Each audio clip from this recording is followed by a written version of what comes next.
to DCS KA-50 Startup Training. I'm Topgun with the AKA War Dog Squadron.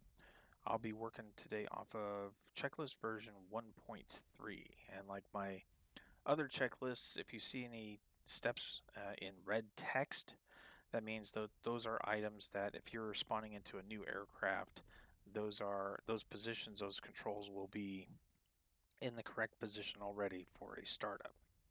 But if you subsequently come back in later to land, rearm, repair, you shut down your engine and you need to restart it, those are steps that you will need to check over just to be sure that those are in the correct positions. So let's go ahead and close up the canopy. Now this door does not appear to be clickable, and so you'll need to keybind that, which is the right controlled C as in Charlie. So battery 1 and 2. These are these guarded switches here. They're a little difficult to see unless you crane around to the left a little.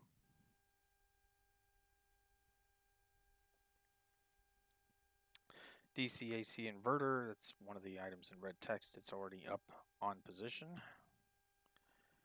And we'll turn on all of our radio equipment. So we're starting off with the intercom. And we've got VHF1, VHF2. So that's the 828 radio and the 800. We've got our data link equipment, so data link power and data link UHF TLK.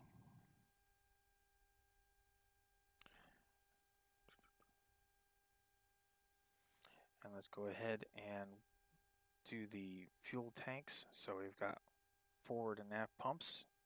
And if you have fuel tanks on the wing stations, this is where you'll go to turn those on as well. I don't have any of those mounted, so I'll leave those off. And then lastly, we've got the fuel gauge power.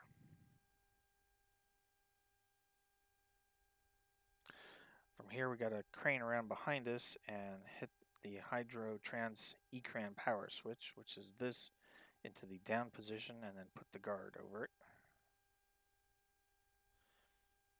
And when you do that, your master caution will be flashing, so you can go ahead and hit that to clear it.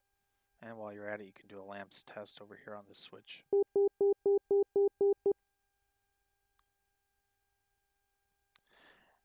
And at this point, we can go ahead and put lighting to the interior and exterior. We've got panel lights back here. If it's a nighttime mission, you can change over the panel lighting to night vision compatible with this switch here. Obviously, we don't need to do that. You can turn on the SAI switch. And we've also got our formation lights, which is a multi-step. You've got 10%, 30, 100, and 0. So down position for 100%. For exterior, you also have blade tip lights up to on. And we've got our anti-collision up to on.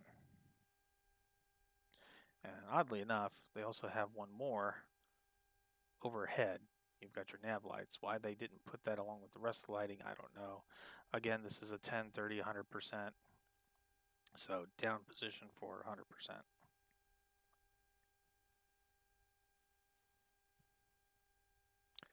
Let's go ahead and turn on power to the SAI, your standby attitude.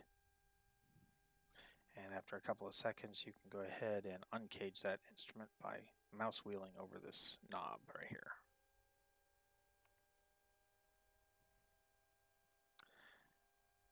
So now we move on to the ABRS, so up to on, and that'll get the built-in test function started.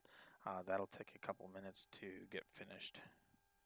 And while it's doing that, we'll continue and move on to the targeting nav system power for the K-41. It's down here, forward to on.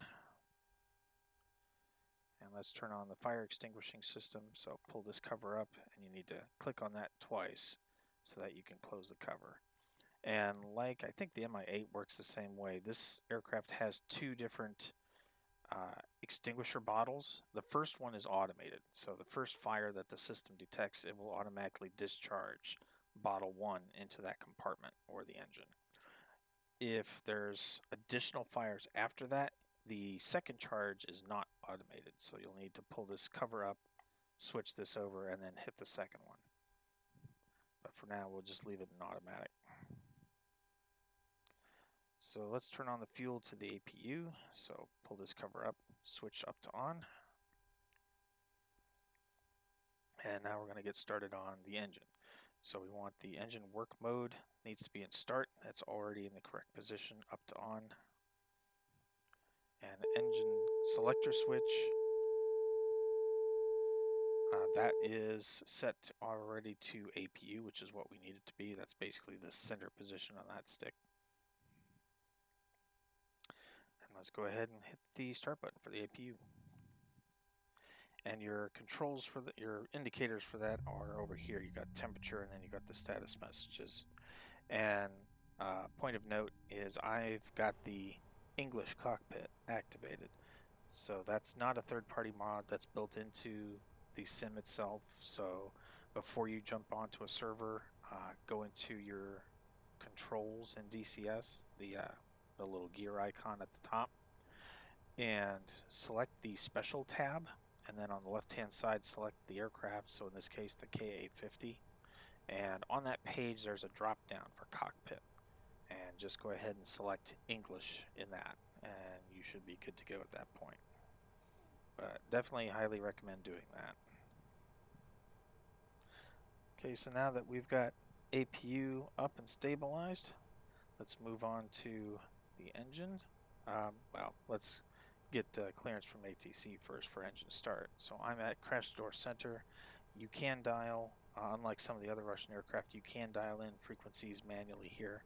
So I'm going to put in 122, and then we'll pull up our comms menu with backslash, and then F5 for ATC, and then F1 for your current airfield, and then F3 for startup. Окно, 100, запуск. 100. Волокно. Запуск разрешаю. Alright, now that we've got clearance, let's turn off the rotor brake by pushing this lever right here to the down position. And let's turn on the fuel to the left engine, and turn on the left engine governor. And then we'll keep the mode to start, and we'll have the engine selector set to the left engine, which is kind of like off on the 6 o'clock position. And then the next two steps are done fairly quickly. You hit the start button for like 1 to 2 seconds, and then hit the fuel cutoff into the up on position. And then from there, just monitor your engine gauges and see if you got good light.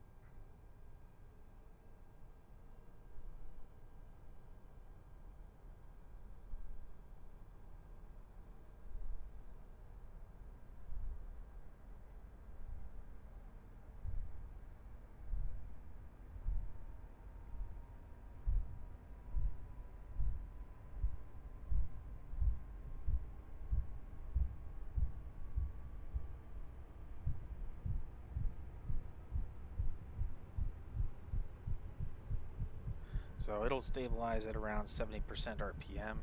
So let's go ahead and just repeat the process for the right engine. So turn on the fuel,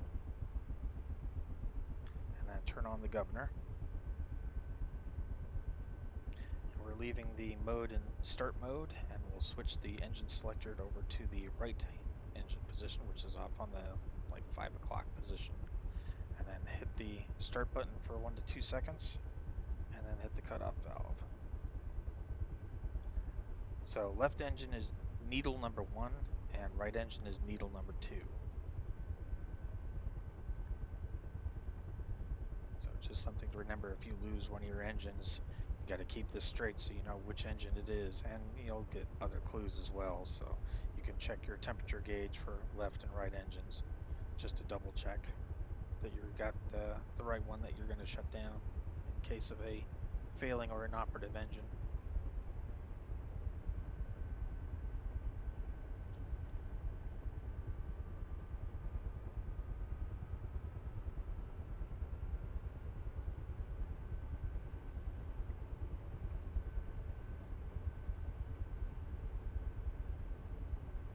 Okay, so at this point, let's go ahead and shut down the APU. turn off the fuel flow for it. So put this back down into the down and covered position. And at this point we want to engage the auto throttle, so you need to hit the page up key on your keyboard twice. Watch ekran. Watch ekran. And it'll stabilize up around 80 or so %. And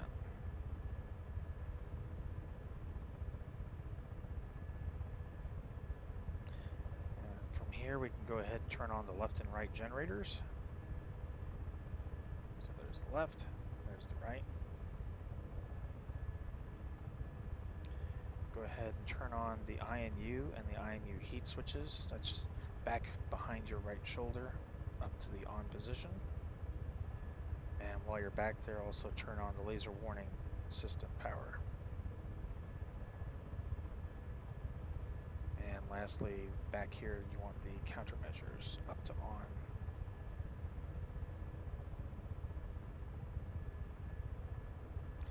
And just my personal preference, but you know, if I need to signal somebody with the signal flare, I keep the power to the signal flare system on, so push that forward to the on position. And you've got your autopilot damper modes. You've got pitch hold, bank hold, and heading hold, and they'll glow blue when they're on. Just as a personal preference, I also put flight director mode on, but that's up to you. I just find it a little easier to fly the helicopter with that mode on for some reason. So for data link, you need to turn on the power to the system, so this right switch here forward to the on position, and then turn the rotary over to operate.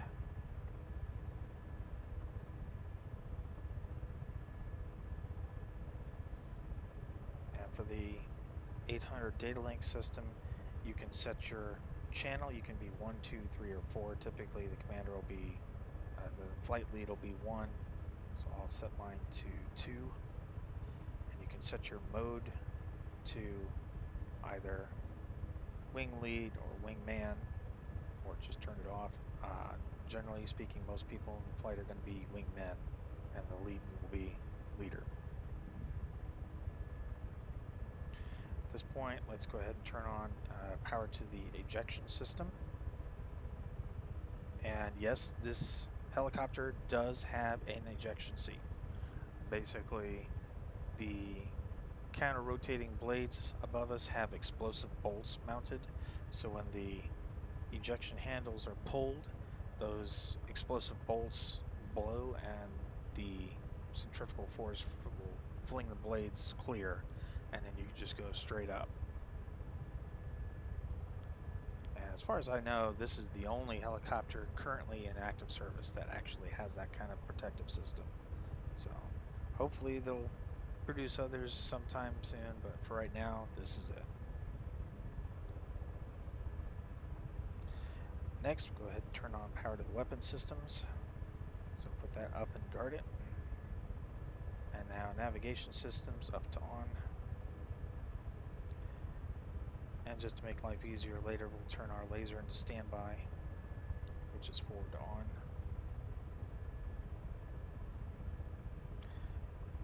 And we'll go ahead and set our minimum radar altitude. So you're looking at a little bug on the outside rim of the dial. So just set that to where you need it for your minimum altitude warning. And once you see this text on your ABRIS, it's ready to go. So go ahead and hit the nav button, and you can hit map. Now you can scale in and out.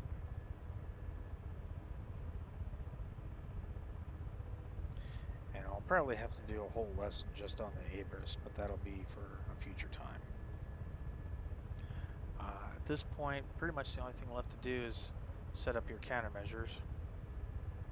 So set up how many sequences you want, how many flares per salvo, and the timing between them, and then put the right switch back into the left operate position.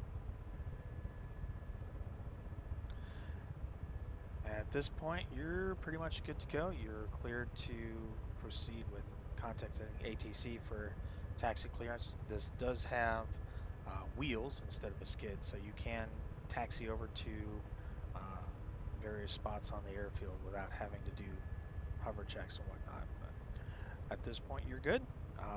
As always, if you have any questions, please feel free to contact me. Hope this has been helpful. Thank you.